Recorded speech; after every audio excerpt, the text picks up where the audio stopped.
Welcome to our channel. एक बार की बात है, कैलाश पर्वत पर माता पार्वती और भगवान शिव अपने पुत्र बाल गणेश के साथ आनंद से रह रहे थे। बाल गणेश को मिठाइयाँ बहुत पसंद थी और वे हमेशा कुछ न कुछ मीठा खाने की कोशिश करते थे। माता पार्वती उनके लिए रोज कुछ न कुछ स्वादिष्ट पकवान बनाती थी, लेकिन गणेश जी की मिठाइयों की भूख कभी कम नहीं होती थी। एक दिन माता पार्वती ने बड़े प्रेम से मोदक बनाए और उन्हें रसोई में रख दिया। उन्होंने गणेश जी से कहा, बेटा, ये मोदक भगवान शिव जी की पूजा के लिए बने हैं, इन्हें तब तक मत छूना जब तक उनकी पूजा ना हो जाए। बाल गणेश ने सिर हिलाया, लेकिन उनका ध्यान सिर्फ मोदकों पर था। पर उनका मन कह रहा था कि किसी तरह अभी भी मोदक खा लिया जाए, लेकिन उन्हें पता था कि अगर माँ ने देख लिया तो डांट पड़ेगी। कुछ देर बाद माता पार्वती शिव जी की पूजा करने के लिए चली गई। जैसे ही उन्होंने घर छोड़ा, गणेश धीरे धीरे रसोई की ओर बढ़े और सोचा, बस एक ही मोदक खाऊंगा, माँ को पता ही नहीं चलेगा। उन्होंने झट से एक मोदक उठा लिया और मुंह में डाल दिया, लेकिन जैसे ही उन्होंने खाया उन्हें लगा कि एक और खा लेना चाहिए। फिर दूसरा, फिर तीसरा, और देखते ही देखते थाली खाली हो गई। अब समस्या ये थी, जब माता पार्वती वापस आएंगी और देखेंगी कि मोदक गायब है तो गड़बड़ हो जाएगी।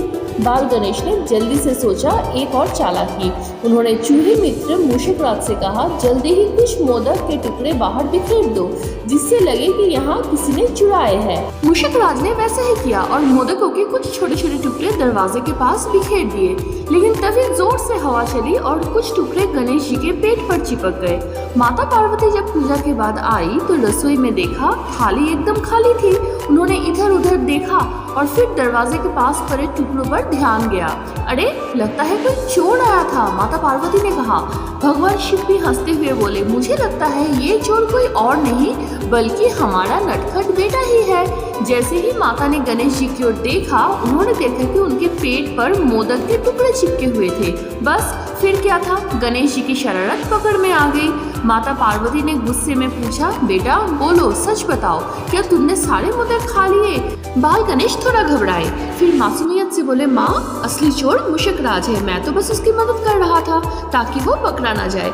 मूषकराज ने तुरंत बोला, नहीं नहीं माता जी, गणेश जी असली चोर है, उन्होंने ही मुझसे ये करने के लिए कहा था। भगवान शिव और माता पार्वती सुनकर जोर से हंसने लगे। माता पार्वती ने फिर गणेश जी को गोद में उठा लिया और कहा, ठीक है, अब तुम्हें दंड मिलेगा, कल से मिठाइयाँ कम खाने को मिलेगी।